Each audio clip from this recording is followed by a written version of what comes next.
പണ്ട് കേട്ടൊരു കഥയാണ്. കാഴ്ച ലഭിച്ചതിനു ശേഷം ഒരന്ധൻ ആദ്യം ഉപേക്ഷിക്കുന്നത് അവനെ നയിച്ച വാക്കിംഗ് സ്റ്റിക്ക് ആണ് എന്നുള്ളത്.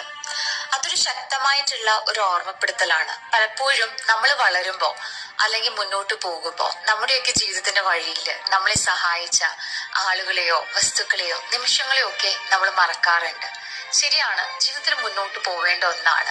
പക്ഷെ ഒന്നും ലെറ്റ് ഗോ ചെയ്യുന്നത് മറന്നുകൊണ്ടാവരുത് എന്നുള്ളതാണ്. ഇത്തരം ആളുകളെ അല്ലെങ്കിൽ ഈ അവസ്ഥകളെ അക്നോളജ് ചെയ്യേണ്ടത് നമ്മുടെ ഉത്തരവാദിത്തമാണ്. ആവശ്യമുള്ളപ്പോ നമ്മളെ പിന്തുണച്ച ആരെയെങ്കിലും അല്ലെങ്കിൽ മറ്റെന്തെങ്കിലും എപ്പോഴെങ്കിലും ഒക്കെ ചിന്തിക്കുക എന്നുള്ളതാണ്. ഒരുപക്ഷെ അത് നിങ്ങളെ സഹായിച്ച, നിങ്ങളെ വിശ്വസിച്ച ഒരു നല്ലൊരു സുഹൃത്തായിരിക്കാം. നമ്മളെ എപ്പോഴും പ്രോത്സാഹിപ്പിച്ച നമ്മുടെ പേരൻസ് ആവാം, അല്ലെങ്കിൽ നമ്മളെ ശക്തരാക്കിയ, അല്ലെങ്കിൽ നമ്മൾ വളരെ മോശം സിറ്റുവേഷനിൽ പോകുമ്പോൾ നല്ല വാക്കുകൾ പറഞ്ഞ എൻകറേജ് ചെയ്ത ഒരു സ്ട്രേഞ്ചർ ആവാം. അവരോടൊക്കെ ഒരു നിമിഷം എടുത്തിട്ട് നമുക്ക് അവരോടൊന്ന് തുറന്ന് പറയാൻ സാധിക്കണം. Take a moment to show gratitude. Call that person, tag them or simply say thank you, you made a difference in my life. അങ്ങനെ ആരെങ്കിലും ഉണ്ടെങ്കിൽ ഇന്ന് അവരെ വിളിച്ചിട്ട് ഒരു നന്ദി പറയാൻ ഓർക്കുക എന്നുള്ളത്